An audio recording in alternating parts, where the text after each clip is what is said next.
Greetings, everybody. It's Mike the Kangal Whisperer from Gozo, Malta, in the middle of the Mediterranean. And today I have Mika here and Kyle over here, who I'm sure by now those of you who've watched my channel have come to know and love.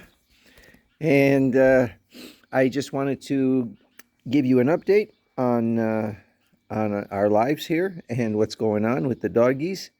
Everybody's fine. The weather's warming up.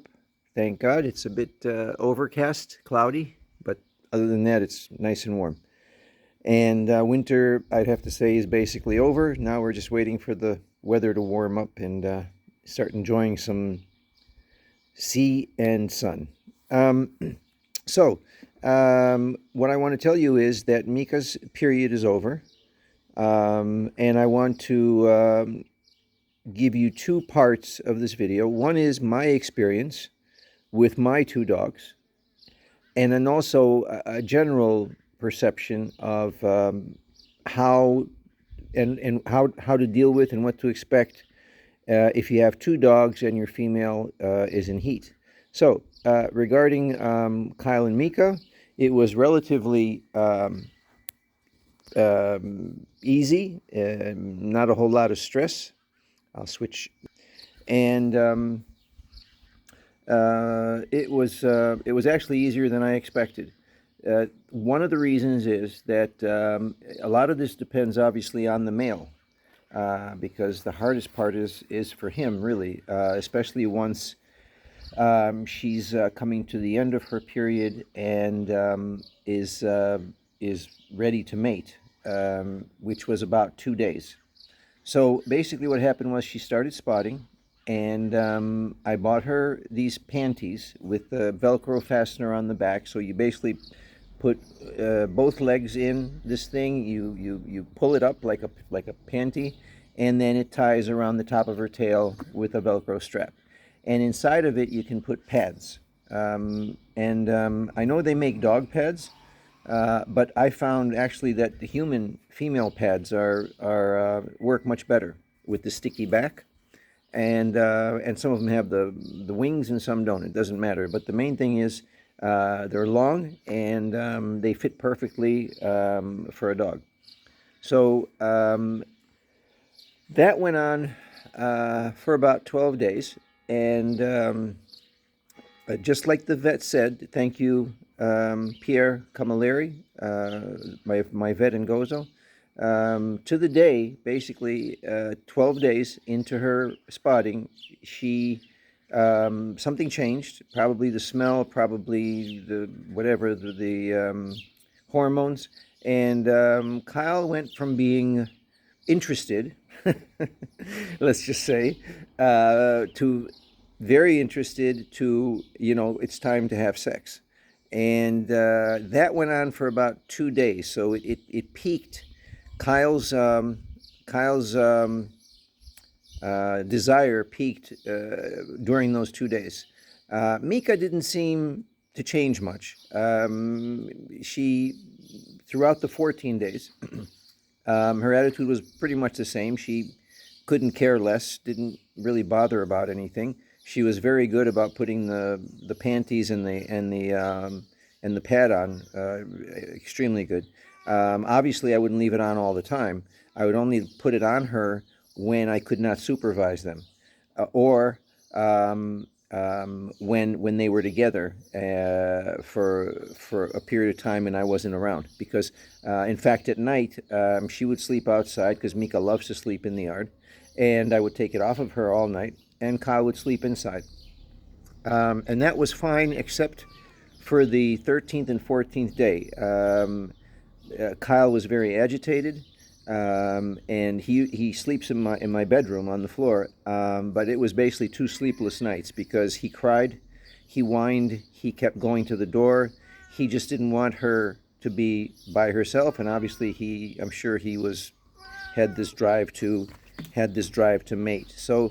But that was only 2 days. The rest of the time, it was relatively, I'd have to say, easy, and rather manageable. Now, as I said on one of my previous videos, my intent was initially for us to have some babies, but when I started thinking about it, the babies would be born in July, and Mika suffers quite a bit with the heat, more so than Kyle. Her fur is different, and I'm sure her genetics are different. So I realized that would be absolutely horrible, a horrible experience for her to go through the last few weeks of the pregnancy and have the babies in that extreme heat.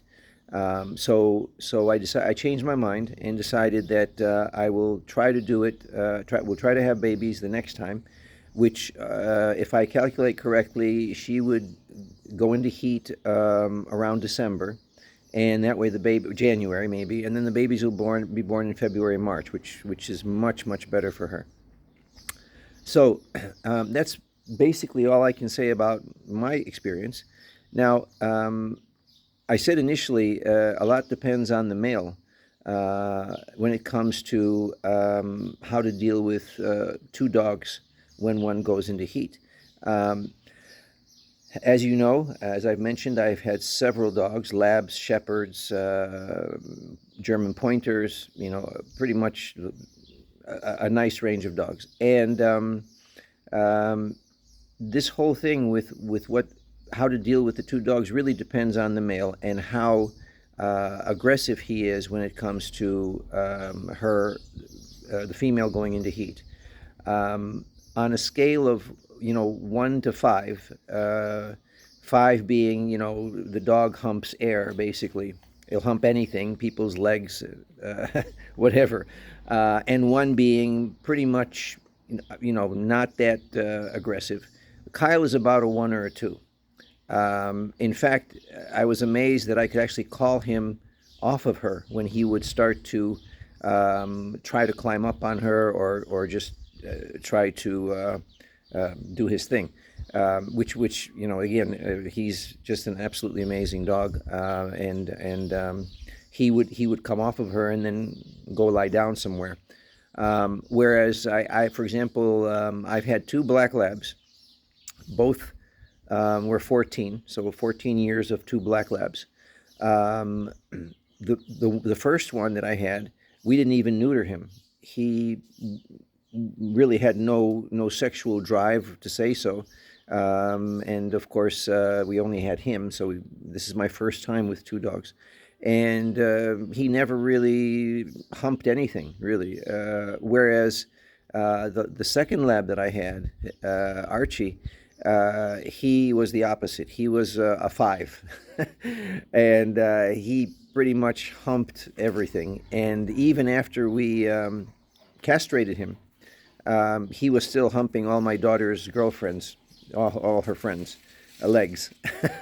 I mean, not obnoxiously, but he would try, So, and I'm trying to give you an example of the differences in the male dogs. And so, in the case of Archie, where you have a 5, more or less you're going to have to separate them. Not just because of not wanting her to get pregnant, but just the stress on the dogs, on him, and then obviously on her as well, would be too much. And at least, if not for the whole 14 days, at least for those last 2-3 days, you definitely should separate the dogs. Keep them, in a different house, separate them, because separating them in the house, you're just going to lose a door, or a gate, or a fence, because he'll tear, a male will tear through anything when he wants to have sex. I was going to make a joke, but no jokes. So you'd have to probably have him stay at somebody else's house, or maybe kennel him, or whatever. Whereas if you have a dog like Kyle, who's a 1 to 2, you can manage that, and it's not so terribly bad. And again, all I'm saying is not about getting the dog pregnant as much. It's the stress and the anxiety of the dogs. It's not healthy if it's a 5. So That's about it. I'm sorry about the length of the video. It's about 9 minutes. Um, I don't know if there's anything else I can say about the situation about having two dogs and your female going into heat. Obviously, you have to also make sure that no other dogs approach her or can get to her. Like, don't leave a female that's in heat in the yard if other dogs have access to that yard. Fortunately for me, uh, in my backyard, there's no dogs that can get up here. It's up on a high place and it's surrounded with a high wall, so she's completely isolated. Um, and other than that, that's pretty much it. It's a 14-day cycle. By the 15th and 16th day, the bleeding was almost negligible, and as of today, which is the 16th day, the pad was clean, so I'm not going to put the pad on her anymore. So I'll give you a quick look at Mika and say hi, Mika. Tell everybody hello. Yeah. And Kyle over here, nice and relaxed. He's got a hot spot. I don't know if you guys can see that, but it's healing nicely. And usually some seawater and some betadine, iodine, just to keep it dry and clean from infection. We'll take care of that. So anyway, love you guys. Thank you for watching this video. Please hit the like button, and if you're not subscribed, please subscribe. And if you have any questions, just post them under the video, and I'll be glad to share any information I have with you. God bless you. Have a lovely weekend, and see you next time.